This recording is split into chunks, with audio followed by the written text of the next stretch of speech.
ইসলামের ইতিহাস তোমাকে পড়তে হবে। ইসলামের ইতিহাস জানবে না, তাহলে হীনমন্য জাতি হবে। তুমি জানবেই না তোমার এই বাপ দাদারা ছিল সিংহ পুরুষ, তুমি এটা জানবেই না। তোমার শেকড় যে এত সিংহ পুরুষ দিয়ে ভর্তি, এটা তুমি জানোই না। এই জন্য হীনমন্যতায় ভোগো, মনে হয় যে আমাদের কেউ নাই, আমরা এতিম।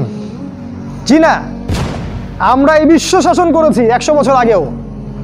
এই 100 বছর আগেও এই পুরো বিশ্ব আমাদের হাতে ছিল। এখন যা দেখছো এরকম অতীত এরকম ছিল না। একটা ওমরের হুঙ্কারে সারা বিশ্ব কেঁপে যাইতো। এক আলী রাদিয়াল্লাহু আনহু যদি জিহাদের মাঠে হুঙ্কার দিতেন, সমস্ত কাফের হৃদয় একদম দরদর করে কাঁপতে থাকতো। আমাদের সিংহ পুরুষ বাবারা দাদারা এরকম ছিলেন। আমরা এত হীনমন্য জাতি ছিলাম না। আজকে আমরা আমাদের পরিচয় ভুলে গেছি। ইতিহাস পড়তে হবে তোমাকে।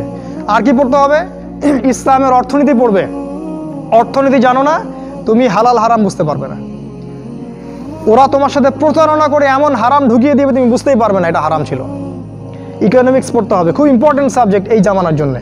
আর কি পড়তে? পলিটিক্যাল সায়েন্স, এই বিশ্ব রাজনীতি সম্পর্কে পড়াশোনা করবে। এটা গুরুত্বপূর্ণ সাবজেক্ট। এছাড়া জেনারেল লাইনে যে পড়াশোনাগুলো করছো এগুলো ভালো, আমি এগুলো পড়তে নিষেধ করিনি। আমি বলেছি এগুলোর শিকড়টা হবে ইসলামিক। তুমি ডাক্তার হও আর ইঞ্জিনিয়ার হও আর কি হও, এটাতে আমাদের কোনো আপত্তি নাই। শিকড়টা হতে হবে ইসলামিক, কোরআন এবং সুন্নাহ ভিত্তিক।